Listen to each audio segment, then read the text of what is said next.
السلام علیکم ورحمۃ اللہ وبرکاتہ۔ محترم دینی بھائیوں اور بہنوں اور عزیز طالبات، بسم اللہ الرحمن الرحیم وبہ نستعین۔ کل ہم لوگ یہ 15واں باب پڑھ رہے تھے، باب تفاضل اہل الایمان فی الاعمال،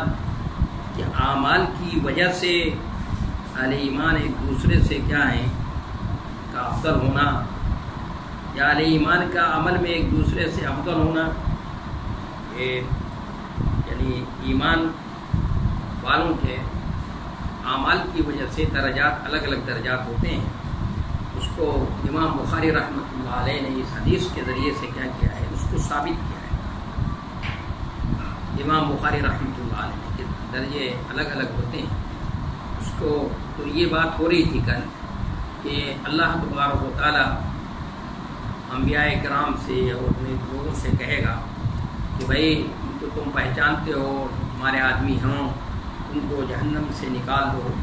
اور نکال کر جنت میں داخل کر دو۔ تو جہنم سے نکال کر کے ان کو جنت میں داخل کیا جائے گا، داخل ہوں گے، پھر ان کو نہر حیات میں ڈبکی دے کر کے ان کا جو چہرہ جھلس گیا ہوگا، کھالیں جھلس گئی ہوں گی، سیاہ ہو گئی ہوں گی، پھر اثر نو وہ کھالیں اگیں گی، جائیں گی، اور پھر چہرہ جو ہے چہرے پہ رونق دوبارہ لوٹ آئے گی۔ تو جو ان کی نظر میں ہوں گے ان کو نکال لیں گے وہ، پھر اللہ تعالیٰ کہے گا بس ہو گئے، کہیں گے ہاں اب کوئی ایسا نہیں ہے جہنم میں جس کے اندر ایمان ہو اور ہم نے اس کو نہ نکالا ہو، ہم نے سب کو نکال دیا۔ تو اللہ تعالیٰ فرمائے گا نہیں، ابھی وہ لوگ بھی موجود ہیں جن کے دلوں میں توحید ہے، جن کے دلوں میں ایمان موجود ہے ابھی، اور رائی کے دانے کے بعد میں ایمان ہے، ان کو بھی نکالنا ہے، ان کو بھی اللہ تعالیٰ کیا کرے گا، نکالے گا۔ وہ کون لوگ ہوں گے، یہ بات ہو رہی تھی کل، کون لوگ ہوں گے؟ تو بعض لوگوں کی رائے یہ ہے کہ وہ اہل فترہ ہیں، یعنی اہل فترہ یعنی وہ جو نبی صلی اللہ علیہ وسلم اور حضرت عیسیٰ علیہ السلام کے زمانے میں جو وقفہ ہے 500 ساڑھے 500 سال کا، اس دوران جو ہے جو لوگ تھے جو ان کے دلوں کے اندر توحید،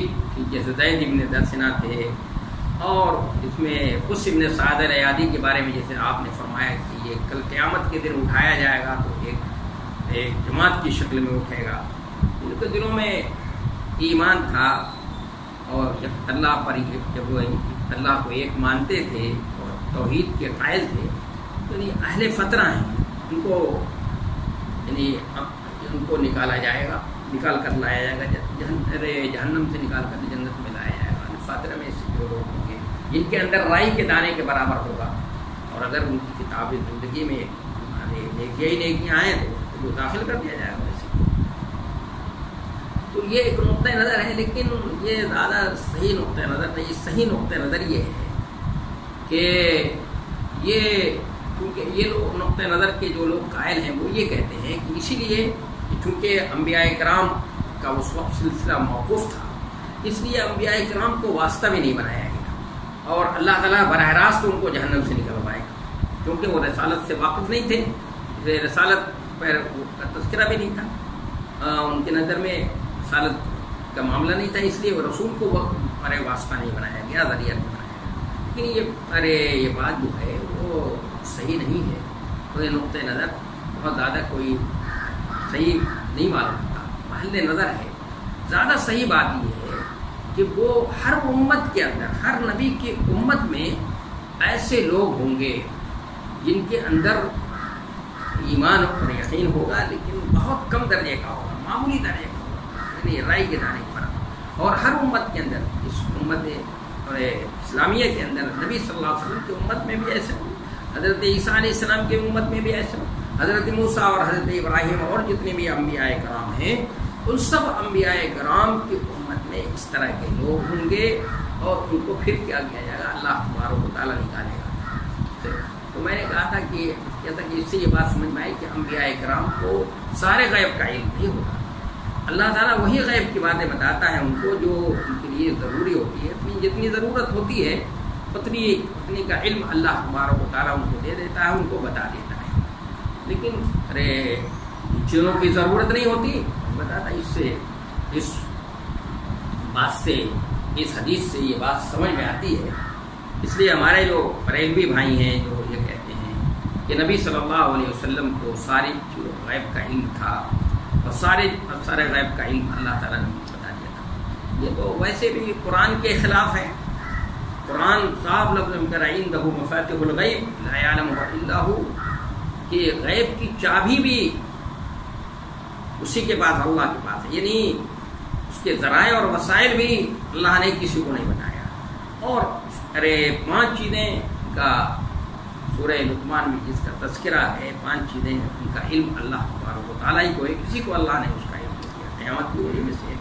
موت کب آئے گی، کسی کو اللہ نے اس کا علم نہیں دیا، کسی کو نہیں بتایا. اور یہ اس حدیث سے بھی یہ سمجھ میں آ رہی ہے بات کہ انبیاء کرام کو اس کا علم نہیں ہوگا. اللہ تعالیٰ کہے گا نہیں، ان کے اندر جو ہے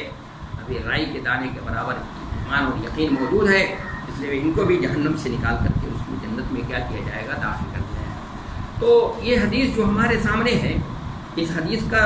ترجمۃ الباب سے اس حدیث کی مناسبت یہ ہے کہ حدیث میں ایمان کا کمتر درجہ رائی کے برابر بتایا گیا. جس کے دل کے اندر رائی کے دانے کے برابر بھی ایمان ہوگا اس کو نکالا جائے گا. اس سے یہ معلوم ہے کہ ایمان میں کمی اور زیادتی ہوتی رہتی ہے، اس حدیث سے معلوم ہوا. اور ترجمۃ الباب میں بھی امام بخاری رحمۃ اللہ باب تفاضل الایمانی، باب تفاضل اہل الایمان فی العمل، کہ عمل کی وجہ سے اہل ایمان جو ہیں، اہل ایمان کا عمل میں یا عمل کی وجہ سے ایک دوسرے سے افضل ہونا، یعنی ان کے درجات ہوتے ہیں. اس حدیث سے بھی یہ بات سمجھ میں آتی ہے. تو معلوم ہوا کہ ایمان کم اور زیادہ ہوتا رہتا ہے، اس کے درجات ہیں. اور زیادتی میں بھی بعض فوق بعض، یعنی بعض کا درجہ بہت اونچا ہوگا. میں نے بتایا کہ بعض لوگ ایسے ہوں گے پہلے ہی مرحلے میں ان کو جنت میں داخل کر دیا جائے گا. انبیاء کرام، صلحاء، شہداء، صدیقین، اور ان کے کتابیں زندگی میں صرف نیکیاں نیکی ہوں گی. بعض وہ ہوں گے جن کو اللہ تعالیٰ اپنی مشیت کے مطابق داخل کر دے گا، اور بعض ایسے ہوں گے جو اپنے اعمال کی سزا پا لینے کے بعد جہنم سے نکال کر کے ان کو جنت میں داخل کر دیا جائے گا. اور بعض ان کو انبیاء کرام کی سفارش سے داخل کیا جائے گا. اور بعض کے درجات ایسے بھی ہوں گے ان کو اللہ تبارک و تعالیٰ اپنے فضل و کرم سے آخر میں، سب سے آخر میں نکالے گا، جن کے اندر رائی کی طرح برابر. جب ایمان میں کمی اور زیادتی ہوتی ہے، ثابت ہو گئی، تو عمل میں بھی اہل ایمان کا تفاضل بھی ثابت ہو گیا. جب ایمان میں کمی اور زیادتی وہ ثابت ہو گئی تو عمل میں بھی اہل ایمان کا تفاضل بھی ثابت ہوا کہ عمل کی وجہ ہی سے ظاہر ایمان کے یہ درجات ہیں، اہل ایمان کے درجات ہیں. تو عمل میں بھی ایک دوسرے سے کیا ہوتا ہے، کا فضل ہوتا ہے، تفاضل بھی ہوتا ہے. تو اس سے میں نے بتایا تھا کہ امام بخاری رحمۃ اللہ علیہ کا مقصد مرجئہ کی تردید ہے، معتزلہ کی تردید ہے، اور خوارج کی تردید کرنا چاہتے ہیں امام بخاری رحمۃ اللہ. اور اس ضمن میں، اس ترجمۃ الباب کے ضمن میں امام بخاری رحمۃ اللہ علیہ نے جو دوسری حدیث بیان کی ہے کہ اس حدیث کے راوی بھی ابو سعید خدری رضی اللہ تعالیٰ عنہ سے روایت کی. انہوں نے ابو سعید خدری سے سنا، وہ کہہ رہے تھے کہ رسول اللہ صلی اللہ علیہ وسلم نے فرمایا. کیا فرمایا رسول اللہ صلی اللہ علیہ وسلم؟ کہ رسول اللہ صلی اللہ علیہ وسلم نے یہ فرمایا کہ ایک مرتبہ میں سو رہا تھا. رسول اللہ صلی اللہ علیہ وسلم اپنے خواب کا تذکرہ کر رہے ہیں کہ ایک مرتبہ میں سو رہا تھا کہ میں نے خواب میں لوگوں کو دیکھا کہ وہ میرے سامنے لائے جا رہے ہیں. اللہ تبارک و تعالیٰ کی طرف سے لوگوں کو میرے سامنے پیش کیا جا رہا ہے، لایا جا رہا ہے. تو اور وہ قمیض پہنے ہوئے ہیں، سب کے سب جو ہیں قمیض زیبتن کی. ان میں سے کسی کی قمیض چھاتی تک پہنچتی ہے اور کسی کی اس سے نیچے بھی. پھر میرے سامنے عمر ابن خطاب رضی اللہ تعالیٰ عنہ لائے گئے تو ان کی قمیض اتنی لمبی تھی کہ زمین پر گھسیٹ رہے تھے. لوگوں نے سوال کیا، صحابہ کرام نے پوچھا کہ اللہ کے رسول صلی اللہ علیہ وسلم آپ نے اس کی کیا تعبیر فرمائی؟ آپ نے فرمایا دین. یعنی اس میں اس کے دین کے اعتبار سے اس کی قمیص کی لمبائی بتائی آپ نے. قمیص، اس کی جو قمیص ہے کی تعبیر دین سے کی گئی ہے. یہاں قمیص کی تعبیر کس سے کی گئی؟ دین سے کی گئی. اور قمیص چھوٹی بڑی ہوتی ہے، قمیص اس میں چھوٹی بھی ہے کسی کی قمیص چھاتی تک پہنچ رہی ہے، کسی کی چھاتی سے نیچے بھی ہے، بڑی تھی، اور لہٰذا ایمان میں بھی کمی اور بیشی ظاہر ہے کہ ایمان کی تعبیر، قمیص کی تعبیر ایمان سے کی گئی ہے اور دین سے کی گئی ہے، تو قمیص چھوٹی بڑی ہوتی ہے تو دین میں بھی کمی اور بیشی ہوگی، ایمان میں بھی کمی اور زیادتی ہوگی، اور جب ایمان کم بیش ہوگا تو اہل ایمان کے عمل میں بلا شبہ تفاوت، جب ایمان میں کمی اور زیادتی ہوگی تو اہل ایمان کے عمل میں بھی تفاضل ہوگا، شرطیہ ہے کہ ہونا چاہیے۔ تو دیکھیے یہاں پر حدیث میں ایک خواب نبی صلی اللہ علیہ وسلم ایک تذکرہ کرتے ہیں، ایک خواب کا تذکرہ کرنا ہے صحابہ کرام کے سامنے کہ میرے سامنے لوگوں کو پیش کیا گیا، تو ان میں سے کسی کی قمیص، ہر شخص قمیص پہنے سے تنگے ہوئے ہیں، کسی کی قمیص چھاتی تک پہنچ رہی ہے، کسی کے اس سے نیچے ہے۔ حضرت عمر رضی اللہ تعالیٰ عنہ کو پیش کیا گیا تو ان کی قمیص زمین سے گھسیٹ گئی تھی۔ تو اس سے یہ معلوم ہو رہا ہے اس حدیث سے کہ حضرت عمر فاروق رضی اللہ تعالیٰ عنہ دین جو ہے وہ دین میں کمال حاصل تھا، ان کو اعلیٰ درجے کے، یعنی اس سے ان کی فضیلت معلوم ہو رہی ہے، ان کی یہ فضیلت ظاہر ہو رہی ہے کہ یعنی وہ صحابہ کرام میں سب سے زیادہ افضل ہیں، کیونکہ ان کے ارے آپ نے قمیص کی تعبیر دین سے کی ہے، تو ان کی قمیص کیسی تھی؟ وہ زمین سے گھسیٹ رہے تھے، اور لوگ کسی کی چھاتی تک ہے، کسی کی چھاتی کے نیچے ہے، لیکن وہ جو قمیص پہنے ہوئے تھے وہ زمین سے گھسیٹ رہے تھے، تو کیا ہوا؟ ان کے اندر دین سب سے زیادہ تھا موجود۔ تو عمل کے اعتبار سے بھی ظاہر ہے کہ عمل میں بھی تفاضل ہوگا، ایمان میں تفاضل ہے، جب ایمان میں ان کے ایمان سب سے اعلیٰ درجے کا ہے، تو اس سے تو ان کی افضلیت معلوم ہوتی ہے۔ جبکہ آپ سب کو معلوم ہے کہ ساری امت کا اتفاق ہے کہ ابو بکر صدیق رضی اللہ تعالیٰ عنہ نبی صلی اللہ علیہ وسلم کے بعد ان کا سب سے اونچا مقام ہے۔ حضرت ابو بکر صدیق رضی اللہ عنہ کا سب سے اونچا مقام ہے، سب سے پہلے نمبر پہ۔ اس لیے امام ابو حنیفہ رحمۃ اللہ علیہ قول ہے کہ کہتے ہیں نفضل الشیخین، کہ ہم شیخین کو پہلے نمبر پہ رکھتے ہیں، یعنی پہلے نمبر پہ ابو بکر صدیق کو، اس کے بعد حضرت عمر فاروق رضی اللہ عنہ۔ ونحب الخطنین، اور ہم کیا ہے دونوں دامادوں سے بھی محبت کرتے ہیں، یعنی ابو عثمان بن نورین سے بھی اور علی مرتضیٰ رضی اللہ تعالیٰ عنہ سے۔ ونؤمن بمس الخفین، کہ ہم جو ہمارا ایمان اور یقین ہے وہ ہے موزے پر مسح کرنے کے بھی قائل ہیں، کیونکہ 70 سے زیادہ صحابہ کرام سے ہوتا ہے۔ تو امت کا اتفاق ہے اس پر کہ امت میں حضرت ابوبکر صدیق رضی اللہ تعالیٰ عنہ کا مقام و مرتبہ سب سے اونچا ہے، اور اس حدیث سے تو یہ بات سمجھ میں آ رہی ہے کہ عمر فاروق کا مقام مرتبہ سب سے اونچا ہے۔ تو دیکھیے اس کا جواب یہ ہے کہ اس حدیث میں ان کی ایک جزئی ایک فضیلت بیان کر دی ہے، جزئی فضیلت بیان کی گئی ہے۔ اس کے علاوہ حضرت ابوبکر صدیق رضی اللہ تعالیٰ عنہ کے جو فضائل ہیں، جو مناقب بیان کیے ہیں اللہ کے رسول صلی اللہ علیہ وسلم نے، جو حدیثوں کے اندر مذکور ہیں اور تاریخ میں جو واقعات موجود ہیں، اس سب سے یعنی کلی جو فضائل موجود ہیں، کسی کو کی فضیلت، کسی کو جو ہے کسی سے فائق اور کسی سے بڑا مقام و مرتبہ دیا جاتا ہے، تو جزئی فضیلت کو نہیں دیکھا جاتا ہے کہ بھائی جزئی اعتبار سے اس پہلو سے یہ کیا ہے فائق ہے تو اس لیے یہ سب سے بڑا ہوگا، نہیں دیکھا جاتا ہے ہمہ پہلو غور کیا جائے تو ہمہ پہلو جو مناقب ہیں، جو فضائل ہیں حضرت ابوبکر صدیق کو حاصل ہیں، جو حضرت ابوبکر صدیق کو قربانیاں ہیں، جو نبی علیہ الصلوۃ والسلام نے ان کے بارے میں فرمایا ہے، تو اس سے کیا ہے بات یہ روز روشن کی طرح عیاں ہے کہ حضرت امت میں یعنی سارے صحابہ کرام میں نبی علیہ الصلوۃ والسلام کے بعد سب سے اونچا جو مقام اگر کسی کا ہے تو ابوبکر صدیق رضی اللہ عنہ۔ اس لیے اللہ کے رسول صلی اللہ علیہ وسلم نے اشارہ بھی کر دیا زندگی کے اندر ان کی امامت، ان کی قیادت کے لیے، خلافت کے اوپر، کہ آپ نے نماز میں اپنے مرض الموت کے اندر آپ نے فرمایا کہ میری جگہ پر ابوبکر صدیق نماز پڑھے۔ امامت کبریٰ پر، امامت صغریٰ پر لوگوں نے امامت کبریٰ کو جو ہے قیاس کرتے ہوئے پھر انہی کو حضرت عمر فاروق رضی اللہ تعالیٰ عنہ نے یہ سب سے پہلے پیش قدمی کی کہ ان کے ہاتھ پر بیعت کی، اور نبی صلی اللہ علیہ وسلم نے سارے لوگوں کے دروازے جن کے مسجد میں نبی میں کھلتے سب کے بند کروا دیے، اور نبی صلی اللہ علیہ وسلم نے ان کے بارے میں یہ فرمایا ہے کہ سارے لوگوں کے احسانات جن کے دین اسلام پر جن کے احسانات تھے، میں نے سب کے احسانوں کا بدلہ جو ہے چکا دیا، لیکن ابو بکر صدیق سوائے ابو بکر صدیق کے، کہ ابو بکر صدیق کا احسان بدلہ جو ہے، جو کچھ بھی انہوں نے دین کے لیے قربانیاں دی ہیں، اس کا بدلہ تو اللہ تبارک و تعالیٰ مقام ہے کہ دین کے لیے ہجرت کے موقع پر سب کچھ چھوڑنا ہے، سب کچھ جو ہے کیا کر دیا، قربان کیا، سب کچھ اپنا دا دیا، اور غزوہ تبوک کے موقع پر بھی سارے کے سارے گھر کے اندر جھاڑو دے کر کے لے آئے،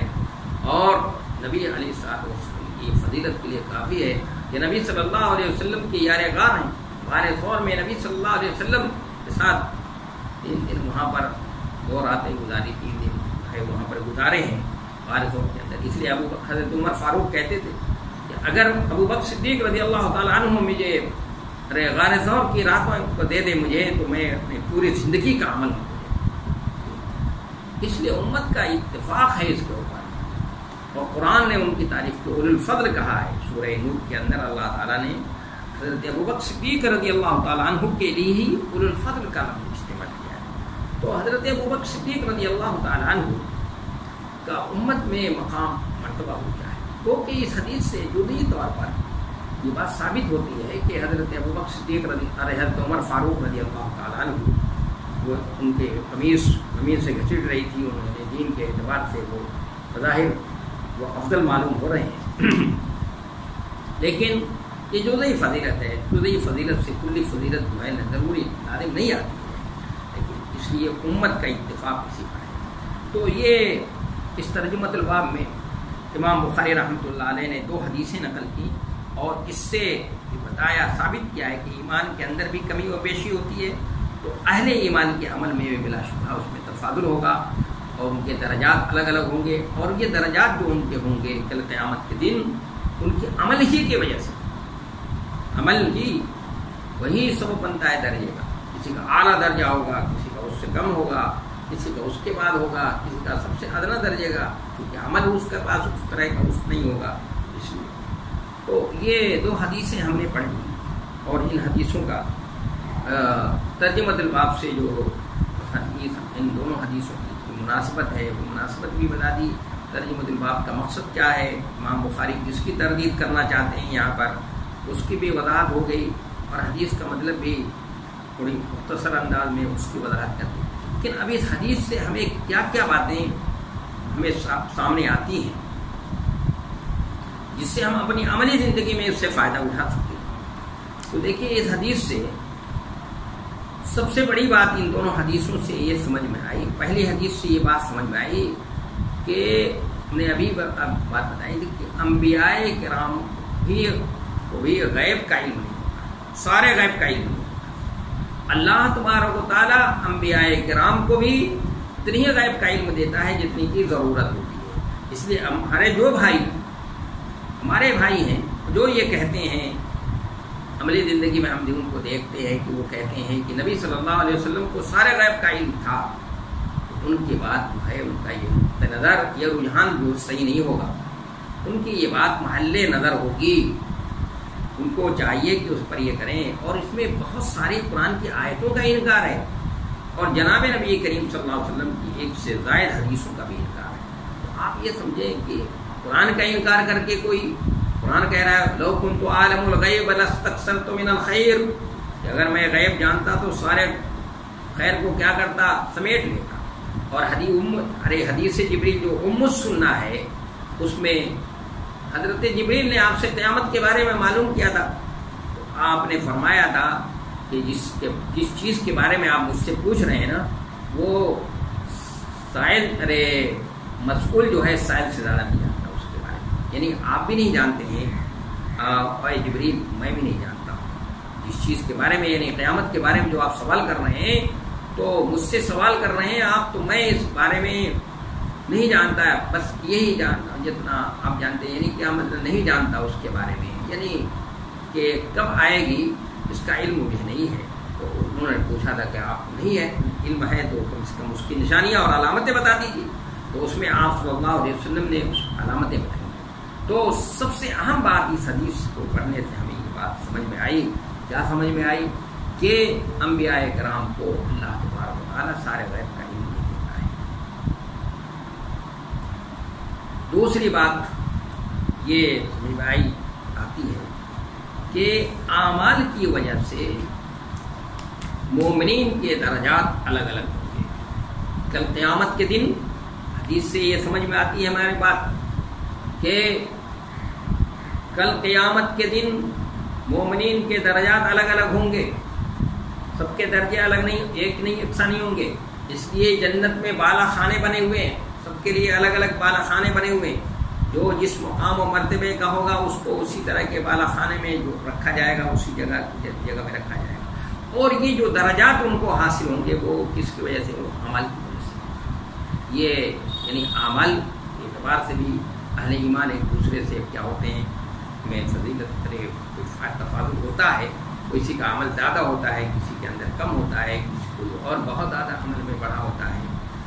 اور کسی کا کم ہوتا ہے. تو اس جیسے عمل ہوگا اسی اعتبار سے اس کا ایمان ہوگا، اور جس طرح کا ایمان ہوگا اسی اعتبار سے اس کو کل قیامت کے دن مقام مرتبہ ملے گا. اس لیے کوشش یہ ہونی چاہیے کہ ہم زیادہ سے زیادہ نیک عمل کریں اور زیادہ سے زیادہ اچھا عمل کریں، تاکہ کل قیامت کے دن ہمیں جنت میں اعلیٰ سے اعلیٰ مقام جو ہے حاصل ہو. اور وہاں پر جنت میں معیت نبی صلی اللہ علیہ وسلم کی معیت حاصل ہو جائے. تو اگر کوئی چاہتا ہے کہ نبی صلی اللہ علیہ وسلم کی جنت میں معیت حاصل ہو جائے تو کثرت سے نوافل کا اہتمام کرنا چاہیے. اور کوئی چاہتا ہے کہ وہ اللہ کا محبوب بن جائے، اللہ کی حفاظت میں ہو، تو اس کو نوافل کا کثرت سے نفل نمازوں کا اور نفلی روزوں کا اور نفلی صدقات و خیرات کا جو ہے اس کا یہ کرنا چاہیے. کیونکہ حدیث سے قدسی ہے کہ بندہ جو ہے اس کے ذریعے سے میرا قرب حاصل کرتا رہتا ہے اور مجھ سے بہت زیادہ قریب ہو جاتا ہے، اور میں اس کا ہاتھ بن جاتا ہوں جس سے وہ پکڑتا ہے، کان بن جاتا ہوں جس سے وہ سنتا ہے، زبان بن جاتا ہوں جس سے وہ بولتا ہے، پیر بن جاتا ہوں جس سے وہ چلتا ہے. اور پھر مجھ سے سوال کرتا ہے تو میں اس کے سوال کو کیا کرتا ہوں؟ پورا کر دیتا ہوں. میری پناہ میں آتا ہے تو میں اس کو پناہ دیتا ہوں، اللہ کی حفاظت. اور ایک بات یہ بھی یاد رہے کہ دیکھیے نیک عمل جو ہم کریں گے اس دنیا میں، عملی زندگی میں یہ بھی سوچنے کی بات ہے. نیک عمل ہم جو کرتے ہیں کل قیامت کے دن یہ نیک عمل تو اسٹور تو ہو رہا ہے، اس کے اعتبار سے ہمیں درجات ملیں گے کل قیامت کے دن، لیکن اس کے دنیا میں بھی فوائد بہت ہیں. دنیا میں بھی اس کا فائدہ ہم کو حاصل ہوتا ہے نیک عمل کرنے کا. تو ایک تو نیک عمل کرنے کا فائدہ یہی حدیث قدسی میں کہ اللہ کی حفاظت میں بندہ ہو جاتا ہے. اس کو دوسری جگہ پر بھی اللہ کے رسول صلی اللہ علیہ وسلم نے عبداللہ ابن عباس کی روایت ہے، احفظ اللہ احفظک، اللہ کے احکام کی پابندی کرو اللہ تمہاری حفاظت کرے گا. اور کہیں لہو معقبات من بین یدیہ لہو معقبات من بین یدیہ یحفظونہ من امر اللہ، اللہ کے چوکیدار ہیں جو اللہ کے حکم سے اللہ کے نیک بندوں کی کیا کرتے رہتے ہیں، وہ حفاظت کرتے ہیں. اور دوسرا یہ ہے فائدہ ہوگا نیک عمل کریں گے ہم، ہمیں نیک عمل کرنا چاہیے، زیادہ سے زیادہ کرنا چاہیے. نیک عمل کریں گے ہم اور اس پر مداومت کریں گے تو ایک دوسرا فائدہ یہ ہوگا کہ اللہ تبارک و تعالیٰ مومنین کے دلوں میں آپس میں محبت پیدا کرتا ہے. ان الذین آمنوا وعملوا الصالحات سیجعل لهم الرحمن ودا. یہ جو لوگ جو ایمان لے آئے اور جنہوں نے عمل صالح کیا ہے، اللہ تعالیٰ آپس میں دلوں میں محبت خود سے ثابت کیا ہے. وہ اعلیٰ درجے کی محبت کے لیے عربی زبان میں 12 الفاظ استعمال ہوتے ہیں، جن میں آخری درجے کے محبت کے لیے خود کا لفظ استعمال ہوتا ہے. اور تیسرا فائدہ یہ ہوگا نیک عمل کریں گے ہم تو یہ فائدہ ہوگا کہ دنیا میں اللہ تبارک و تعالیٰ نیک نام بنا دے گا، شہرت عطا فرما دے گا. تو اپنے حضرت ابراہیم علیہ السلام کے بارے میں اللہ تعالیٰ نے فرمایا کہ وہ آتینہ ہو، اس کو ہم نے ان کو جو ہے ان کے عمل کی وجہ سے، ان کے نیک عمل کی وجہ سے دنیا میں بھی ہم نے اس کو ان کا بدلہ دے دیا، دنیا میں بھی ہم ان کو بدلہ دیا. کیا اللہ تعالیٰ نے دیا؟ کہ ان کو امام بنا دیا اللہ تعالیٰ نے. آج سب یہودی بھی ان کو امام مانتے ہیں، عیسائی بھی مانتے ہیں، مسلمان تو مانتے ہی. تو نیک نامی. اور تیسرا یہ کہ اگر ہم نیک عمل کریں گے، اچھا عمل کریں گے یہ جو پریشانیاں ہیں اس وقت، یہ حالات ہیں، یہ مشکل حالات ہیں، اس طرح مسلمان جو ہے اس وقت پوری دنیا میں مسلمان دو طرح کی مصیبتوں سے میں مبتلا ہے۔ ایک مصیبت تو یہ ہے کہ اس کے اوپر ظالم حکمراں مسلط ہے، اور تیسری مصیبت یہ ہے کہ یہ عالمی وبا جو ہے، عالمی وبا کی مصیبت میں مبتلا ہے۔ اس میں لوگ مر رہے ہیں، دنیا سے رخصت ہو رہے ہیں، جا رہے ہیں، خوف و ہراس ہے۔ اگر اس سے نکلنا ہے، ہم کو بچنا ہے، تو ضروری ہے اس کے لیے کہ نیک عمل کریں، ہم اللہ کی طرف رجوع کریں۔ قرآن کیا کہتے ہیں، وَمَن يَتَّقِ اللَّهَ يَجْعَل لَهُ مَخْرَجًا۔ اللہ سے جو ڈرتا ہے، جو ڈر کر زندگی گزارتا ہے، تو اللہ تعالیٰ اس کے لیے نکلنے کے لیے راستہ نکال دیتا ہے، مصائب و آلام سے نکلنے کا راستہ بتا دیتا ہے۔ اور وَمَن يَتَّقِ اللَّهَ يَرْزُقْهُ مِنْ حَيْثُ لَا يَحْتَسِبُ۔ اللہ تعالیٰ کیا کرتا ہے، جو تقویٰ کی زندگی گزارتا ہے، نیک و صالح ہوتا ہے، تو اس کو اللہ تبارک و تعالیٰ جو ہے وہ کہاں سے رزق دیتا ہے، جہاں سے اس کو عمل نہیں ہوتا ہے۔ اس لیے بھائی عملی زندگی میں ہمیں اس سے یہ بھی سمجھ میں آیا کہ ہمیں نیک عمل کرنا چاہیے، اور نیک عمل کا فائدہ اسٹور تو ہو رہی نیکیاں، اس کے اعتبار سے درجات تو کل قیامت کے دن ملیں گے ہی، لیکن دنیا میں بھی اس کے فائدے ہمارے، تو اس لیے نیک عمل کرنا چاہیے۔ اگر ہم چاہتے ہیں کہ ہم مصائب و آلام سے محفوظ رہیں، مصیبتوں سے محفوظ رہیں، وبائی اس عالمی وبا سے محفوظ رہیں، تو ہمیں اللہ کا تقویٰ، اللہ کا ڈر و خوف دل میں بسانا چاہیے۔ تقویٰ کا جوہر اپنے اندر کیا کرنا چاہیے، پیدا کرنا چاہیے، اگر ہم اپنے کو بچانا چاہتے ہیں، اپنے کو بچنا چاہتے ہیں۔ اور دوسری حدیث جو ہم نے تیسری بات اس سے کہ نہر حیات ہے جنت کے اندر،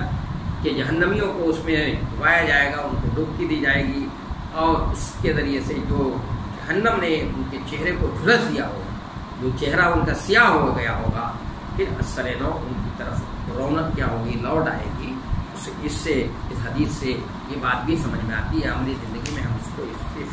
سے یہ بھی فائدہ ہوتا ہے۔ اور دوسری حدیث جو نقل کی ہے،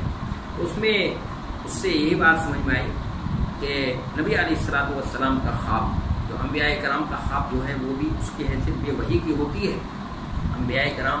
کا خواب اس کی بھی حیثیت، جو نبی علیہ الصلوۃ والسلام کو نبوت سے سرفراز ہونے سے پہلے بھی جو خواب دکھائے گئے تھے، بخاری میں تذکرہ ہے، تو میں نے بتایا تھا کہ حضرت عائشہ صدیقہ رضی اللہ تعالیٰ عنہ نے اس سے بھی وحی سے ثابت کیا ہے۔ تو انبیاء کرام کے خواب وحی ہوتا ہے، تو یہ آپ کو خواب دکھایا گیا کہ آپ کے سامنے لوگ پیش کیے جا رہے ہیں، تو پیش کیے، کسی کی قمیص جو ہے چھاتی تک ہے، کسی کو اس سے نیچے ہے، اور حضرت عمر فاروق کی جو ہے کیا ہے، سب زمین پر گھسیٹ رہے ہیں۔ تو معلوم کیا ہوا کہ اس حدیث سے یہ پتہ چلا عملی زندگی میں مجھے فائدہ ہوا کہ ایمان کے اعتبار سے، دین کے اعتبار سے بھی لوگوں کے درجے الگ الگ ہیں۔ کسی کا درجہ بہت اونچا ہوتا ہے، کسی کا درجہ جو ہے اس سے کیا ہوتا ہے، نیچے درجے کا ہوتا ہے۔ تو اس لیے بھائی، اور وہ کس وجہ سے ہوتا ہے، وہ اعمال کی وجہ سے ہوتا ہے۔ اور ہمیں بھی اپنے ایمان کو اعلیٰ درجے کا اگر ایمان بنانا ہے، تو ہمیں کیا کرنا چاہیے، نیک عمل کرنے کی کوشش کرنی چاہیے، اس پہ مداومت کرنی چاہیے۔ انشاءاللہ کل جو ہے وہ 16واں باب انشاءاللہ کل، ابھی اس کے بعد جو درس ہوگا اس میں پڑھیں گے۔ وما توفیقی الا باللہ، والسلام۔